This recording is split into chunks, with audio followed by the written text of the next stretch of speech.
Bonjour, la Bible dit dans Jacques 4 au verset 17, celui donc qui sait faire ce qui est bien et qui ne le fait pas commet un péché. Est-ce que tu sais ce qui est bien et tu ne le fais pas? Parce que tu seras jugé par rapport au degré de vérité que tu connais, au degré de révélation de la parole que tu connais.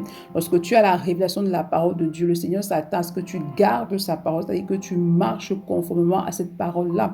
Donc si tu lis la parole de Dieu et que tu sais ce qui est bien et que tu ne le fais pas autour de toi, alors tu es en train de commettre un péché parce que la révélation de la parole de Dieu, en fait, te conditionne. Tu dois marcher suivant la révélation de la parole de Dieu que tu as, suivant la vérité que le Saint-Esprit t'a révélée. Et c'est en cela que tu gardes la parole de Dieu dans ton cœur. Mais lorsque tu as la vérité en toi, lorsque tu as la révélation de la parole, lorsque tu passes dans la parole de Dieu et que le Saint-Esprit te parle, mais que tu n'agis pas conformément à cette parole-là, alors tu es en train de pécher parce que tu sais ce qu'il faut faire, mais tu ne le fais pas. Alors c'est commettre un péché. Le Seigneur attend de toi que tu gardes sa parole, que lorsque tu sais ce qui est bien, que tu le fais afin de t'aligner parfaitement justement à ce qu'il veut accomplir au travers de toi. C'est pourquoi ce matin, demande au Saint-Esprit de t'aider à ne pas être un auditeur oublié de la parole de Dieu. Demande de t'accorder la grâce de garder la parole de Dieu dans ton cœur et de vivre la parole de Dieu au quotidien. Demande de t'aider à persévérer,